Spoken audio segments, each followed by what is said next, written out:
Alright, settle in, because tonight we're talking about one of the darkest chapters in European history and how it was made possible by what seemed like humanity's greatest invention. In 1440, Johannes Gutenberg invented the printing press. This was supposed to be revolutionary, and it was. It democratized knowledge, spread literacy, and made books affordable, and it also helped launch the Renaissance and the Reformation. We're taught to think of the printing press as an unambiguous good, one of humanity's great leaps forward. But here's what they don't usually teach you. That same technology also enabled one of history's largest mass murders. Between roughly 1450 and 1750, somewhere between 40,000 and 60,000 people were executed for witchcraft in Europe. The vast majority were women. They were tortured, drowned, burned alive, or hanged.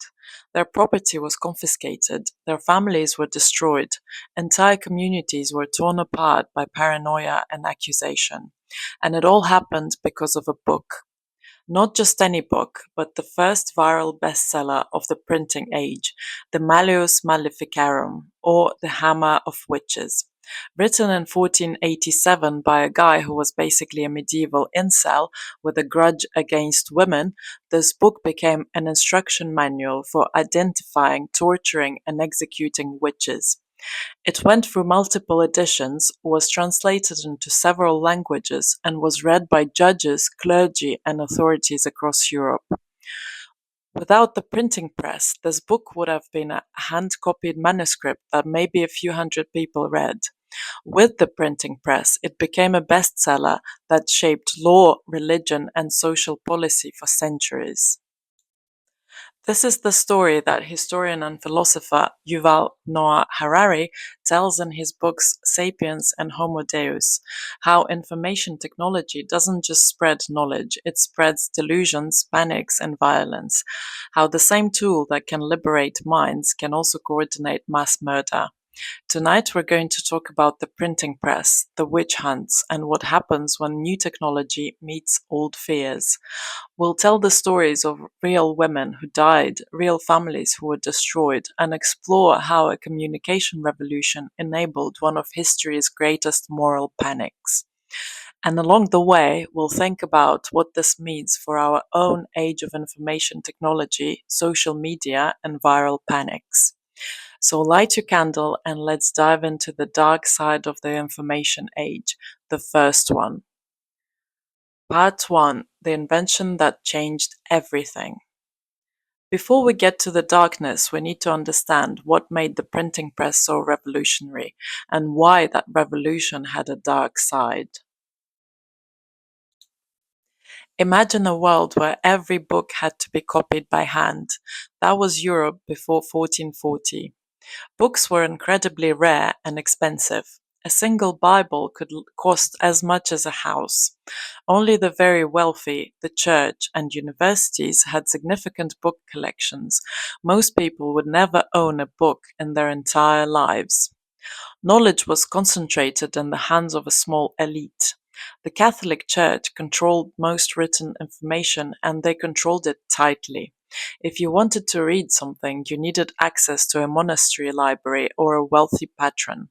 And good luck if you couldn't read Latin. The system kept information scarce, which gave enormous power to those who controlled it. The church could suppress ideas they didn't like simply by refusing to copy them.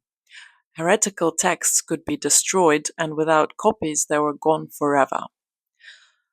Then came Johannes Gutenberg with his movable type printing press around 1440.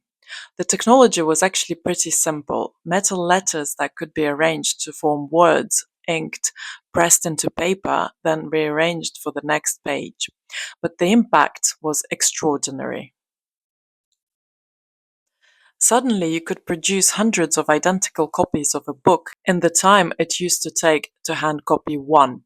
The cost of books plummeted, more people could afford to read, more ideas could spread.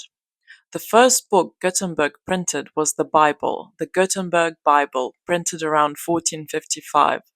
This was revolutionary. For the first time, ordinary people could potentially own their own copy of scripture without needing the church as an intermediary. Within 50 years, there were printing presses across Europe. By 1500, an estimated 20 million books had been printed. Ideas that once took years to spread could now reach across Europe in months. The printing press helped spread Renaissance humanism, enabled the Protestant Reformation. Martin Luther's 95 Theses were printed and distributed widely, and generally accelerated the spread of knowledge. But here's the thing about information technology. It doesn't discriminate between good ideas and bad ideas. It just spreads ideas, period. The same printing press that spread scientific knowledge and religious reform also spread anti-Semitic propaganda, superstition and pseudoscience, political conspiracy theories, instructions for torture and execution, mass hysteria. As Yuval Noah Harari points out in Homo Deus, the printing press was one of the first information network, and like all information networks, it amplified both truth and delusion. It could coordinate collective action for good or for evil. And one of the most printed, most read, most influential books of the early printing age was a manual for hunting and killing witches. Part 2. The book that launched 1,000 burnings.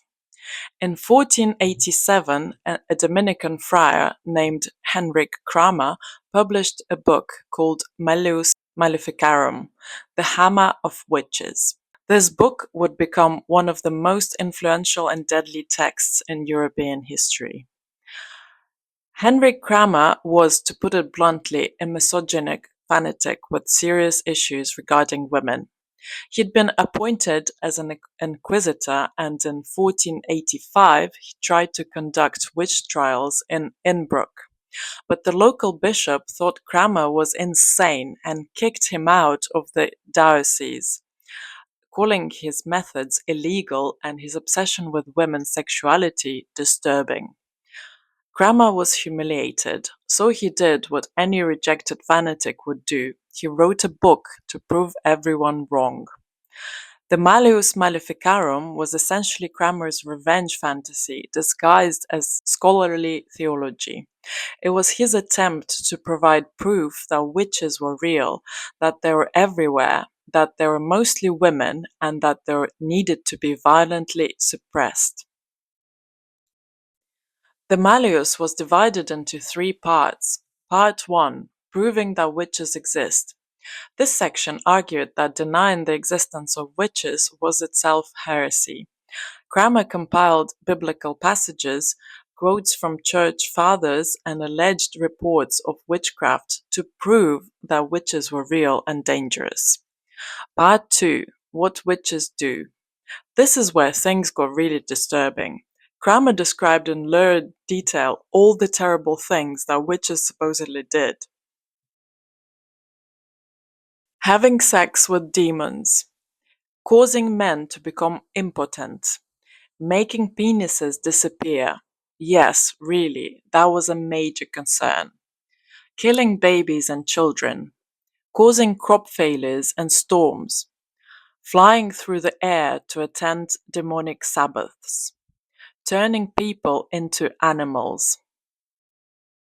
Much of this section is basically porn disguised as theology. Kramer was clearly obsessed with female sexuality and spent pages describing sexual acts between women and demons. Part 3. How to find, torture, and execute witches. This was the practical manual.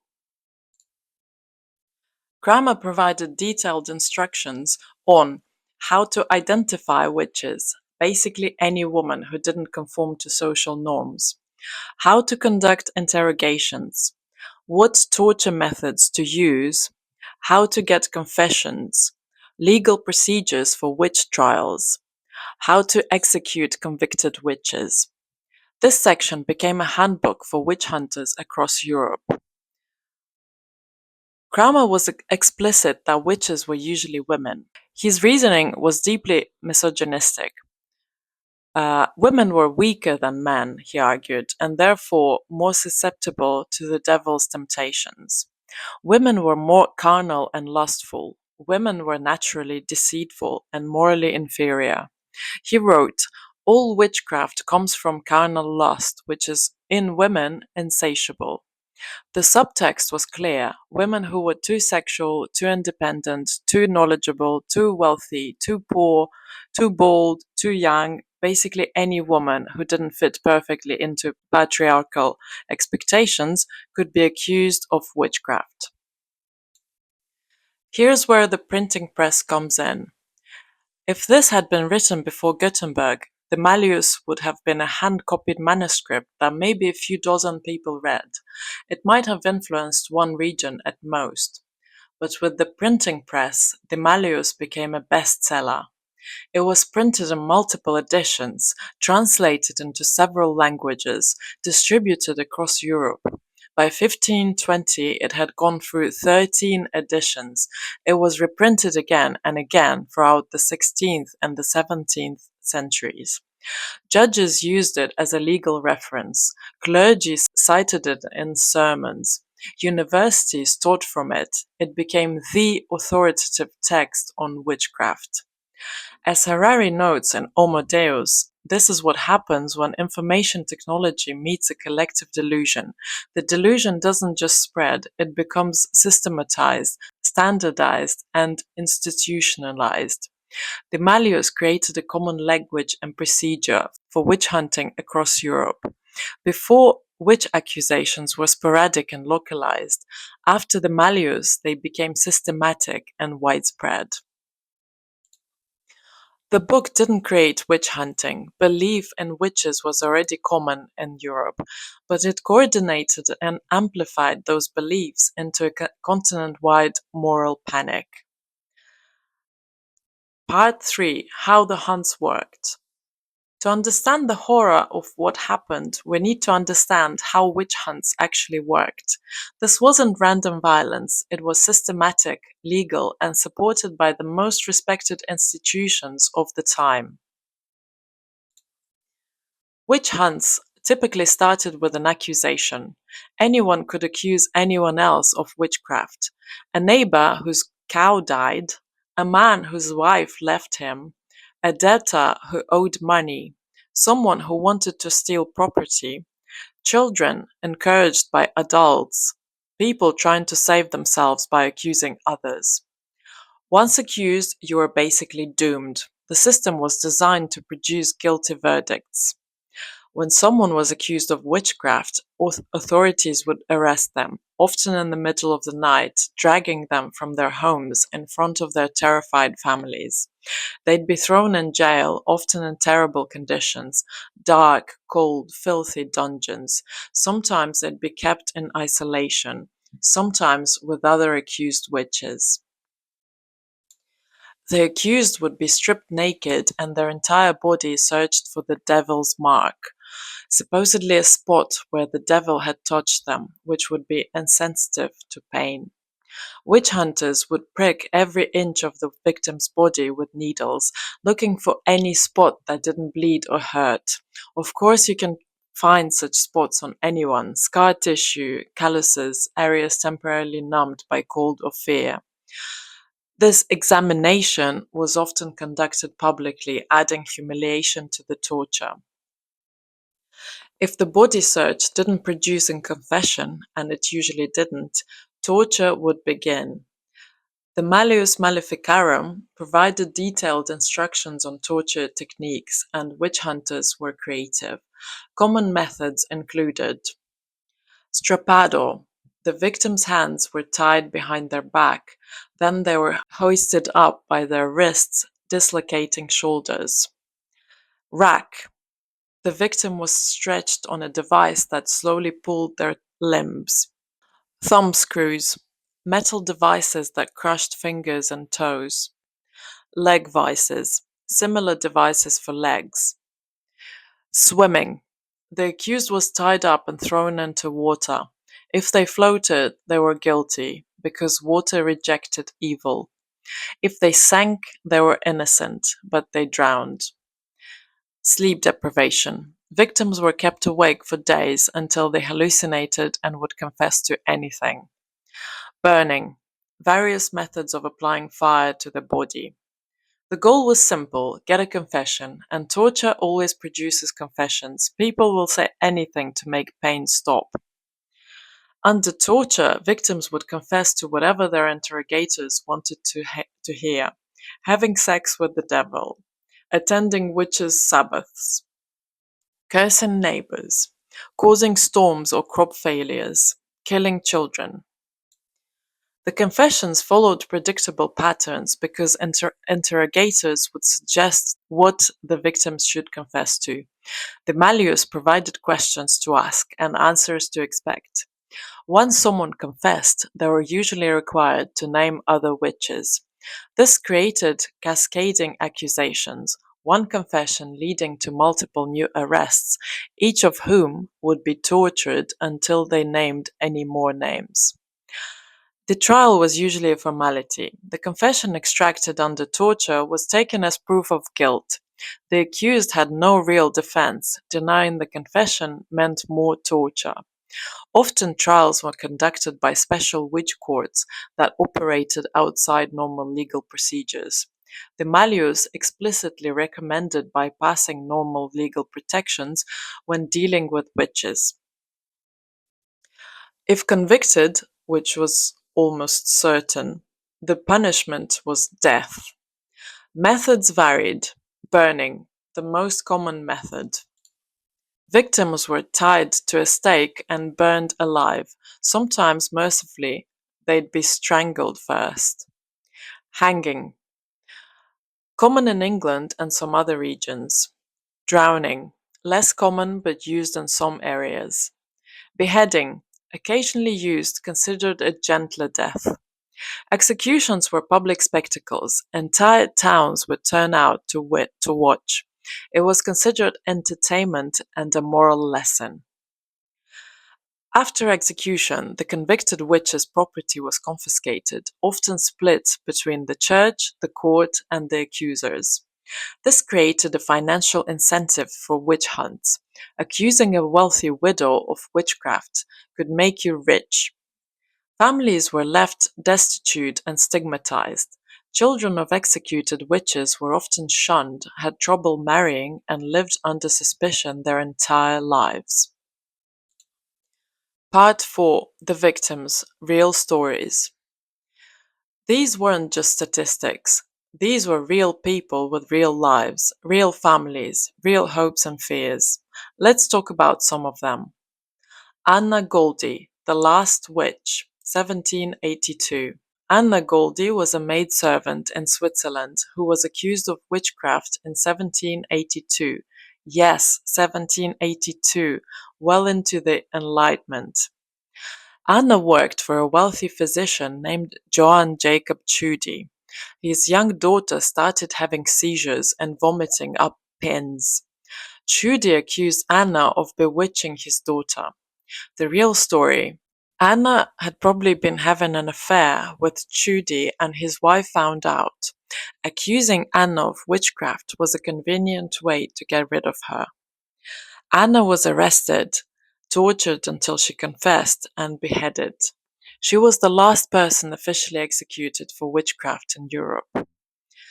In 2008, over 200 years later, the Swiss government officially exonerated her. The Pappenheimer Family, 1600. In Bavaria in 1600, the Pappenheimer family, parents and 3 sons, were accused of witchcraft, theft, and murder. Paulus Pappenheimer was a latrine cleaner, one of the lowest social positions. The family was already stigmatized and poor. When crimes occurred in the area, they made convenient scapegoats. The entire family was arrested and tortured. Under torture, they confessed to impossible crimes, murders they couldn't have committed, witchcraft activities that defied physics. The parents were tortured publicly before execution. Their flesh was torn with red-hot pincers. Then they were broken on the wheel, bones crushed with an iron bar. Finally, they were burned. The oldest son, who was 10, was forced to watch his parents' execution. Then he and his brothers were executed. Katharina Kepler, 1615–1621. Katharina Kepler was the mother of famous astronomer Johannes Kepler. Yes, that Kepler, the guy who figured out planetary motion. In 1615, when Katharina was in her 70s, a neighbor accused her of witchcraft. The accusations were absurd. She'd made someone sick with a potion. She'd flown through walls. Typical witch panic stuff. But the accusations stuck. Katharina was arrested in 1720. She would have been tortured and executed, but her son Johannes, one of the most respected scientists in Europe, spent years and enormous amounts of money defending her. He wrote legal defenses, called in favors, and essentially used his fame and connections to save his mother's life. She was released in 1621 after spending months in chains, but she died shortly after, her health destroyed by imprisonment. The fact that it took one of Europe's most famous scientists years of effort to save his own mother from execution for witchcraft shows how powerful and persuasive the witch panic was. Würzburg witch trials, 1626–1631. The Prince Bishop of Würzburg, Philip Adolf von Ehrenberg, was a true believer in witches. Under his authority, Würzburg conducted one of the most extensive witch hunts in history.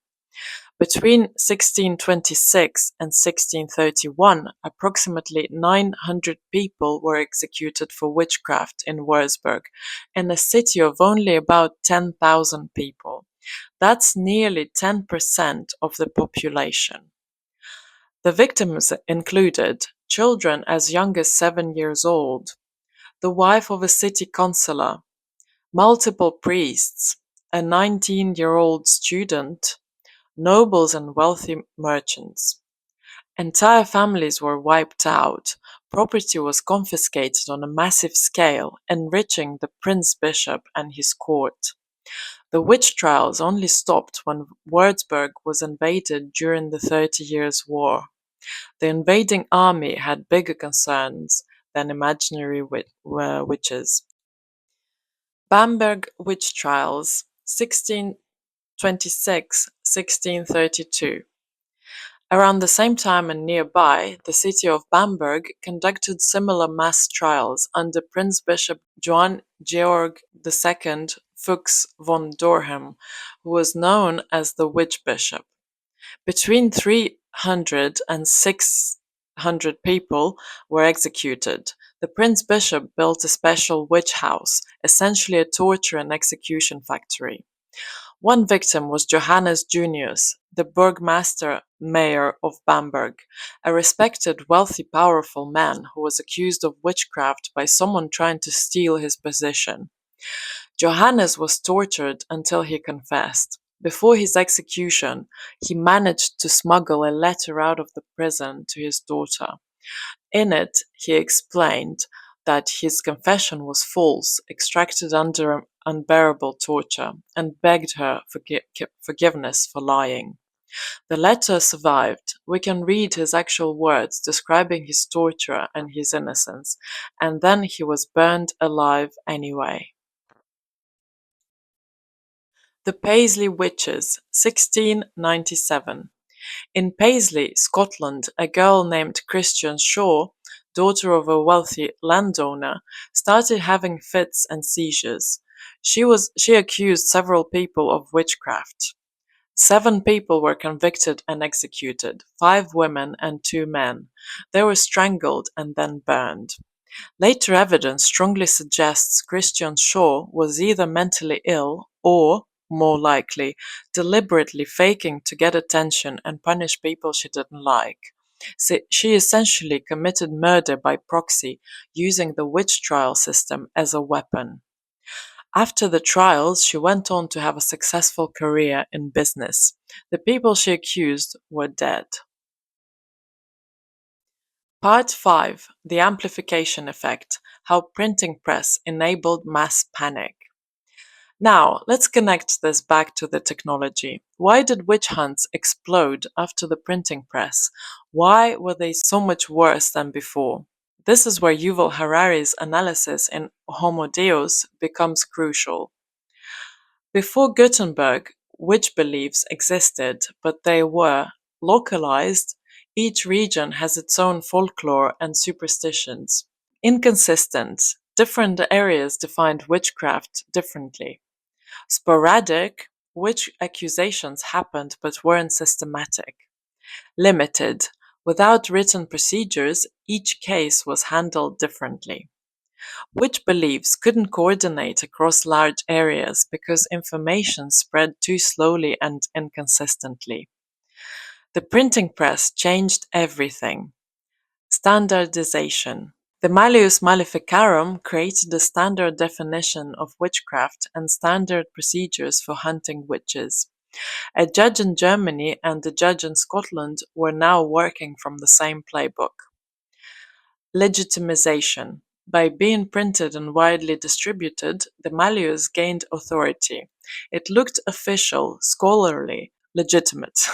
Multiple editions and translations made it seem even more authoritative. Network effect. As Harari points out, the printing press created the first information network. Ideas could spread rapidly and reinforce each other. A witch trial in one town would be reported in pamphlets printed elsewhere, inspiring more trials. Self-fulfilling prophecy. The more witch hunting manuals were printed, the more witches were found, which proved the manuals were right, which led to more printing, more hunting, more witches. Moral panic amplification. The printing press enabled what we'd now call viral content. Lurid accounts of witch trials sold well, so printers published more of them, which spread the panic further. Harari uses witch hunts as an example of what he calls a collective delusion, a false belief that becomes reality through coordinated human action. Here's how it worked. 1. The Malleus was printed and widely distributed. 2. Authorities across Europe read it and believed it. 3. They started looking for witches using the book's methods. 4. Torture produced confessions that matched the book's descriptions. 5. These confessions proved the book was right. 6. More trials followed the same pattern. 7. Pamphlets and books reported these trials. 8. More people became convinced witches were real and everywhere. 9. More accusations, more trials, more executions. 10. The cycle continued for centuries. The printing press turned a scattered folk belief into a coordinated, systematic, continent-wide campaign of persecution. Harari draws explicit parallels to modern information technology. He writes in Homo Deus, "The witch hunts demonstrate that information technology can amplify collective delusions just as easily as it spreads rational knowledge." The printing press democratized information, but it also democratized misinformation.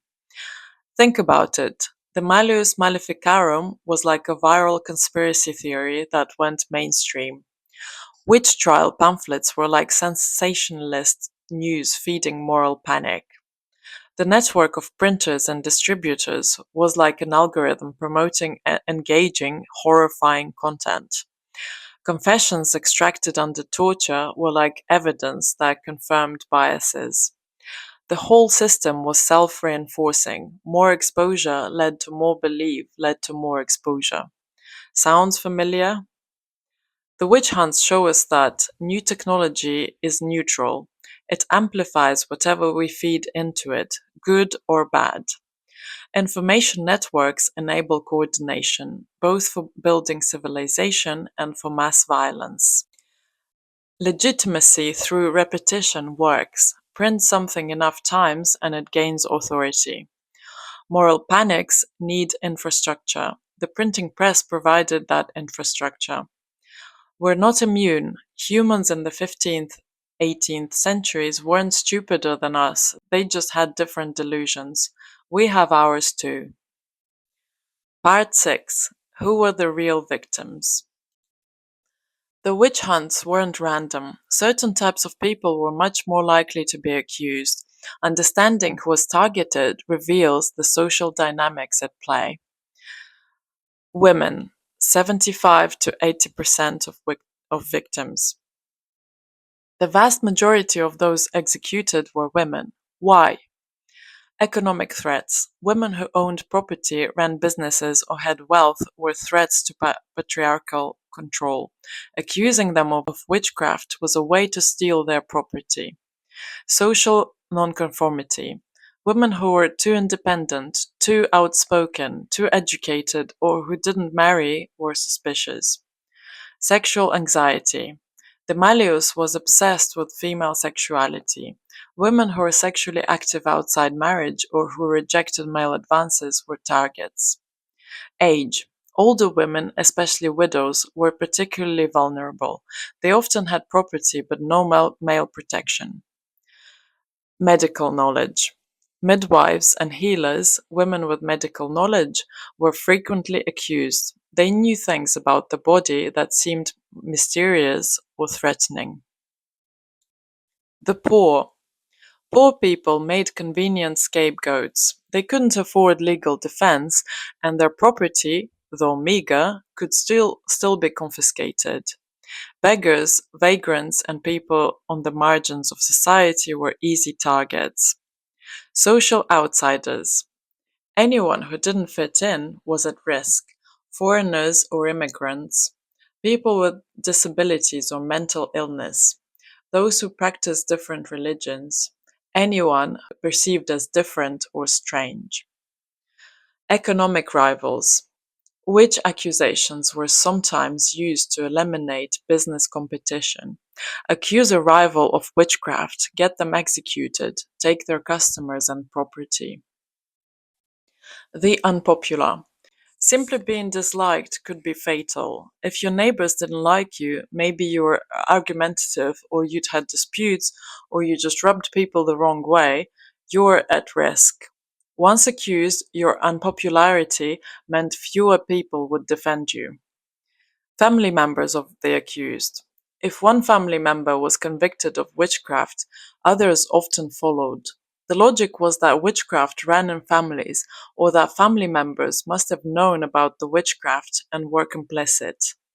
This created situations where entire families were wiped out. Part 7. Why did it finally end? If the witch hunts were so widespread and had such powerful institutional support, why did they eventually stop? The Age of Enlightenment in the 17th and 18th centuries brought new ways of thinking, scientific method, demand for empirical evidence rather than confessions extracted under torture, skepticism, philosophers questioning whether witchcraft was even possible, legal reform, insistence on proper evidence and due process. Legal reform, insistence on proper evidence and due process. Writers like Voltaire explicitly mocked witch trials as barbaric superstition. Economic changes. As Europe developed more sophisticated economics, the economic incentives for witch hunting decreased. Property rights became better established, making confiscations more difficult. The 30 Years' War, 1718-1748, and other conflicts gave authorities bigger problems to worry about than imaginary witches. Ironically, the same technology that spread the witch panic also helped end it. Enlightenment philosophers used the printing press to spread skeptical, rational arguments against witch hunting. Books debunking witchcraft claims were printed and distributed. The technology that enabled the delusion also enabled its refutation. The last official witch executions in Europe: Scotland 1727, France 1745, Germany 1775, Switzerland 1782, Anna Göldi, Poland 1793. By 1800, witch trials had mostly ended in Europe, though belief in witchcraft persisted and persists in some forms today. Part 8: The Broader Pattern: Technology and Moral Panics. Harari's point in Homo Deus isn't just about witches, it's about a pattern that repeats whenever new information technology emerges. The pattern: new technology emerges, that spreads information faster, wider than before. 2. Both truth and delusion spread through the new network. 3. Moral panics can be amplified and coordinated. 4. Collective delusions gain legitimacy through repetition and wide distribution. 5. Real harm results from acting on false beliefs. 6. Eventually, skepticism and counter-narratives use the same technology to push back. This pattern repeated with printing press, witch hunts, but also Reformation and science; newspapers, yellow journalism, war fever, moral panics; radio, propaganda, including Nazi use of radio for coordination; television, both education and manufactured consent; internet, social media, both connection and misinformation, polarization, coordinated harassment. We don't burn witches anymore in most places, but the psychological mechanisms that enabled witch hunts still exist.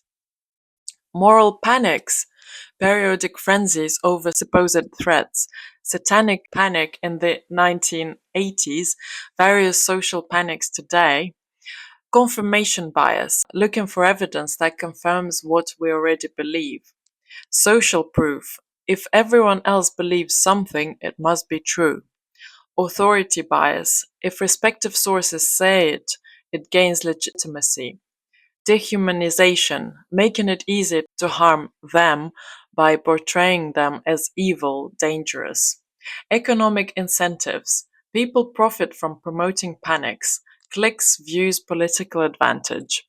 Network effects, beliefs spread and reinforce through social networks. Sound familiar? In Homo Deus, Harari warns that as our information technology becomes more sophisticated, our capacity for coordinated delusion also increases. We have more powerful tools for spreading information than ever before. Those tools don't distinguish between truth and falsehood, they just amplify whatever gets engagement. The witch hunts show us what can happen when powerful institutions believe and promote false claims. There is social pressure to conform to the dominant narrative. Questioning the narrative in itself seen as suspicious or evil. Economic incentives encourage accusations. New technology amplifies and coordinates belief. I'm not going to sit here and draw explicit parallels to specific modern situation.